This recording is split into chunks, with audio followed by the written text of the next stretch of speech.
النهارده طبعا اعلن الاتحاد الدولي لكرة القدم عن ايقاف جديد لنادي الزمالك، ايقاف قيد جديد لنادي الزمالك، وده طبعا سبب قلق كبير جدا عند جماهير نادي الزمالك النهارده. طبعا كلنا ما صدقنا ان احنا نفوق من قصه ايقاف القيد دي، جالنا النهارده ايقاف قيد جديد لنادي الزمالك. علشان كده حابب اوضح التفاصيل لجمهورنا واقول لهم الصوره والحقيقه بالكامل. الايقاف الجديد ده كان بسبب 3 قضايا، وعايز اكد لجمهور الزمالك ان القضايا دي هتنتهي في اسرع وقت. يعني في مشكله هتحصل لنادي الزمالك في يناير وفي انتقالات يناير؟ لا، لانك بمجرد سداد قيمه المستحقات المطلوبه من الاتحاد الدولي، واللي بتخص طبعا مساعدي البرتغالي جوزيه جوميز المدير الفني السابق لنادي الزمالك، كاميروني اندريه بيكيه اللي هو المدرب المساعد، ولويس فيسنتي اللي هو مدرب الحراس، وجواو ميجيل اللي هو مخطط الاحمال. 3 دول هم اللي تقدموا بالشكوى، وجالك ايقاف قيد. ومن الاخر وبالبلدي كده، الزمالك اول ما هيدفع المستحقات دي هيتشال القيد. فالزمالك هيدفع المستحقات، ايوه هيدفع المستحقات. بمجرد ان الفلوس دي ما هتدفع، الموضوع هيكون انتهى ويتشال ايقاف القيد عن نادي الزمالك او رفع القيد عن نادي الزمالك. وعلى فكره عايز اطمن جماهيرنا ان الفلوس دي قليله وفي المتناول، وفي المتناول جدا، والزمالك هيدفعها بشكل طبيعي. مفيش اي مشكله من الجزئيه دي، عشان ما تسببش بس قلق لجمهور نادي الزمالك ونبتدي نفكر في مواضيع تانية ما تخصش فرقتنا او ما تساعدناش على اننا نبقى مركزين مع فرقتنا. فبنقول الكلام ده من دلوقتي. ايقاف القيد اللي حصل النهارده هيتفك بمجرد ان انت تدفع الفلوس، والفلوس دي مش كتير يعني. فان شاء الله الزمالك هيدفع الفلوس دي قبل ان شاء الله الانتقالات في يناير، وهتتم انتقالات يناير بصوره طبيعيه جدا. وبطمن هنا جماهيرنا جمهور نادي الزمالك العظيم. عن الزمالك اللي ملوش ملكه ولا ماسكه ولا كتالوج، اللي عمرك ما تتوقع انجازه ويستحيل تتنبأ بحتميه سقوطه. 11:30 بتوقيت البطل الاول للسوبر المصري. اذا هو موعد حصاد الثلاثاء واخر حلقاتنا قبل السوبر المنتظر، وموقعة بيراميدز يوم الخميس بكره ان شاء الله.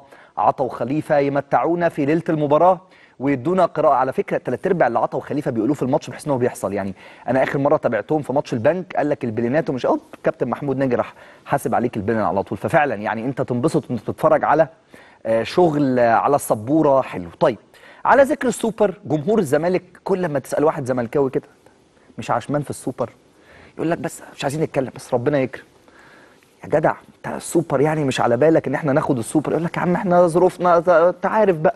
فتحس ان في حاله من العشم الحذر. العشم الحذر ده الحقيقه لما جيت ابص كده ويكيبيديا، ما تعبتش في حاجه يعني، ابص كده على تاريخ بطولات الزمالك في السوبر المصري، لقيت ان انا امام 4 ألقاب نصهم انت كسبتهم كاندر دوج. ما كنتش المرشح ابدا للفوز، بطولتين تحديدا وهم اخر بطولتين. ولقيت ان انا امام 7 نهائيات، 7 نهائيات بالعدد خسرناهم، 5 من اللي خسرناهم دول كنا مرشحين. تخيل معايا. طب فين ال5 دول؟ عد معايا. سوبر 14 مع الكابتن حسام حسن انت كنت داخل بتلاعب اهلي جاريدو، والاهلي كان في مرحله تغيير جلد، داخل الموسم بصفقات لسه ما استقرتش، لكن كنت عامل صفقات قويه جدا. 0-0 ضربات الجزاء، كره كوفي الشهيره، خسرنا البطوله. طيب سوبر 15 مع البابا مع فيريرا، وكسبان 1 وضرب الجزاء والدنيا ايه، هوب الماتش اتقلب عليك وخسرت اللقب. طيب ايه كمان؟ ايه كمان ايه؟ سوبر 19 في برج العرب بتاع الطفل الجميل ربنا يرحمه ادهم. سوبر برج العرب انت كنت داخل البطوله دي وانت كسبان بيراميدز 3 في نهائي الكاس. الاهلي كان في بدايه مرحله جديده مع ريني فايلر، فاذا بيك بتستقبل هدف و2 في اول المباراه، وكمان بقت النتيجه 3 وبعدت، لكنك بترجع 3-2 وبتخسر اللقب اللي كنت مرشح ليه. طيب ايه كمان يا عم جاليليو؟ سوبر فيريرا نفسه، فيريرا تاني. فيريرا مش محظوظ معانا ابدا في السوبر ولا في تقفيل الثلاثيه. 22 انت رايح تقابل الاهلي اللي كان لسه بيشم نفسه مع كولر، مارسيل كولر، وكان لسه في بداياته لو تفتكروا، كانش لعب غير مباراه واحده بس في تونس في دوري ابطال افريقيا، وكنا المرشحين بدون شك. فتوح اتصاب في اول المباراه، زكريا الوردي مس باس، الماتش اتقلب عليك وخسرته 2-0. السلام عليكم. الاخ محمد صبري في البدايه هنعلق كده على كلام محمد صبري وبعدين كلام الاخ اللي اسمه جليليو ده اللي بيطلع في قناه الزمالك. محمد صبري بيقول ان احنا بمجرد ما ندفع الفلوس القيد هيتشال. طب بالله عليك يعني ولما انت تدفع الفلوس القيد هيفضل واقف ليه؟ ما هو اكيد طبعا اول ما تدفع الفلوس القيد هيتشال.